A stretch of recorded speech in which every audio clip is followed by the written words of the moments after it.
Hey everybody, today's lesson is going to focus on the lifestyle that took place during the Age of the Enlightenment, and our today is to identify and explain the cultural patterns during the Age of the Enlightenment. Before we get started, I just want to go over a few notes from our previous classes, and just wanted to bring up one important item, and that of the salons. The salons were very much a part of the lifestyle, but this was limited to mostly the upper classes, the nobility and the bourgeoisie. The salons, if you remember, they took part in pretty fancy homes. Usually they were hosted by a noblewoman or a woman of status, such as Madame Geoffroy, Madame Pompadour. And these were discussions with the philosophes, including Voltaire, Diderot, Montesquieu, and Rousseau, would often meet and discuss these thoughts of the day as well. But there were other lifestyle and cultural changes that also existed during the time of the Enlightenment, during this 18th century, and that's what we're going to discuss today.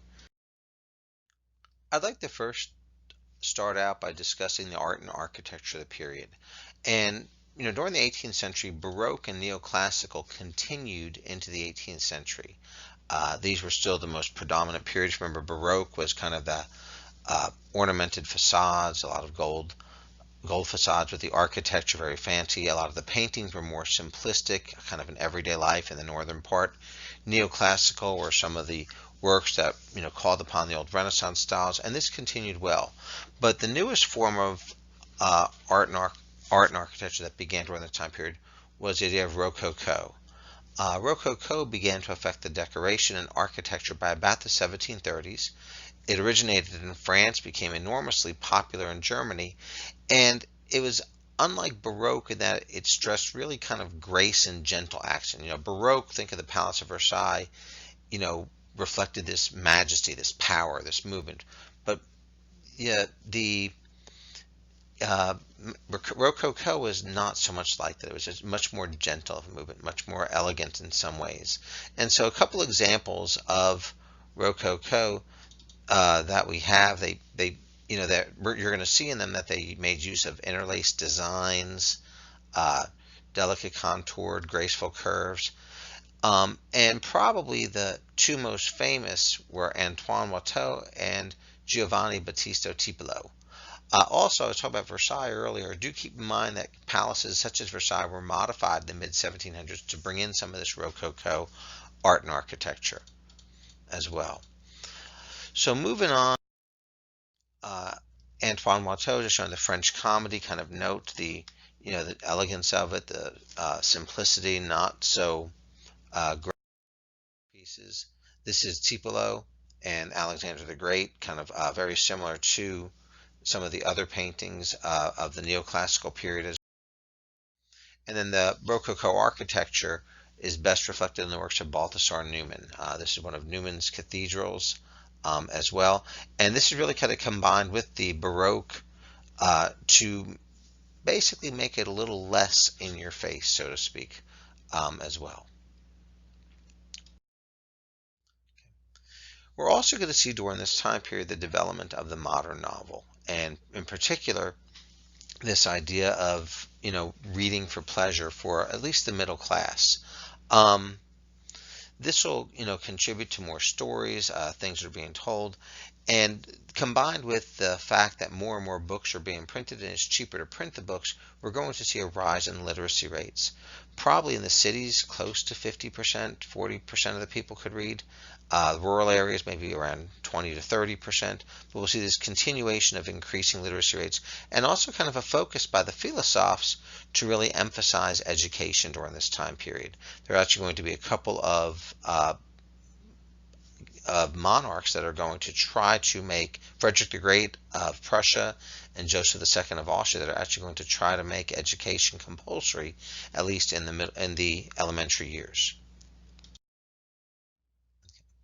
We're also going to see a period difference in types of culture based on class. And high culture essentially meant the literary and artistic culture of the educated and wealthy ruling classes. It's kind of the written and unwritten culture for these groups, whereas popular culture was really more for the masses. But this high culture is really going to see just the really the elite, the educated. And we're going to see, first of all, the growth of publishing. Both periodicals and newspapers continue during this period in massive numbers. And in fact, during the French Revolution, there was actually a pamphlet frenzy of different articles written about the events. We're also going to see the secondary school curriculum changing. Traditionally, they were dominated by, religious orders, and they were elitist and reinforced the social hierarchy. But we're going to, see the curriculum itself, which had been focused more on the classics, are going to look at, more development of schools that are designed to give a broader education, math, science, modern languages, and not just the humanistic and classical education as well. Universities also had the same issues. Note that most scientific works at this time did not come out of universities, as in today. Really, most scientific work still came from the academies, but we will see, once again, even in the universities, more of a broader education, math, science, language, and so forth.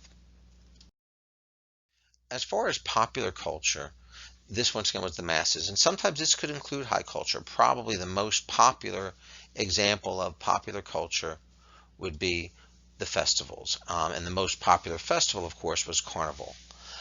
Carnival was kind of a time where it was actually celebrated in most Catholic countries. A lot of Protestant countries put a halt to it, but it was a celebration where the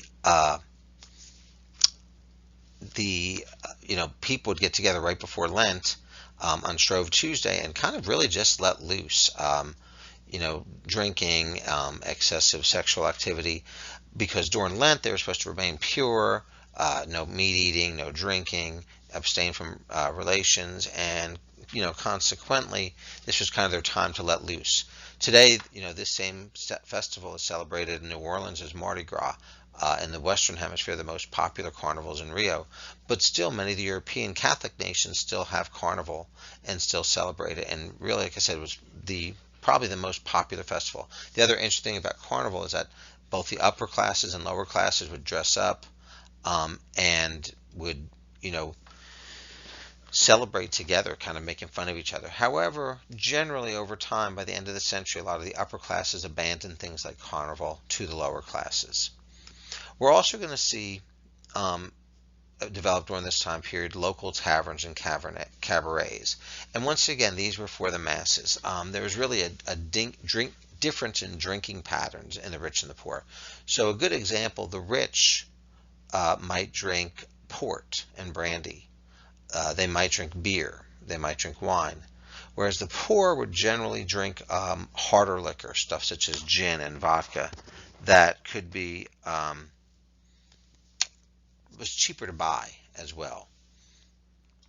Okay, we're going to see during the time also more sporting events during this time period. Most of the sporting events, while we are going to see tennis, of course, most of the sporting events were blood sports. They're probably sports that would be illegal in most countries, say dog fighting, cockfighting, and so forth. And then finally, like I said, the differences, were generally pretty big. Like I said, a lot of the upper classes abandoned a lot of these lower class events. One thing that did still continue to bring commoners and elite together were the urban fairs. Urban fairs were both markets and a fun place to be, and reflected kind of the growing capitalism that was going on in Europe during this time period. Finally, regarding literacy, it did increase, although, like I said, once again, it correlated with class. Those in the upper classes had higher literacy rates. But short brochures called chapbooks were really popular with the masses. They're something that could be read quickly, and as literacy increases, more do works such as this as well. Once again, that whole idea of schools, we're going to see, in Catholic countries, a lot of primary schools, Protestant states as well. But overall, we really don't see compulsory education for about another 100 years or so into the late 1800s in most Western European countries.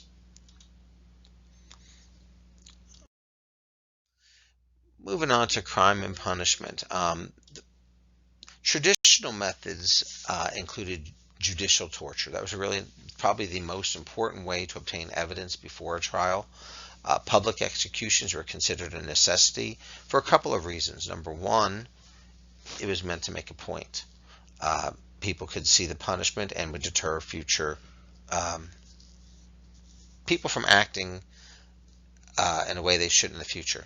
Secondly, they also provided a necessity of entertainment for the people. People would get together, be a ceremony, depending on who it was.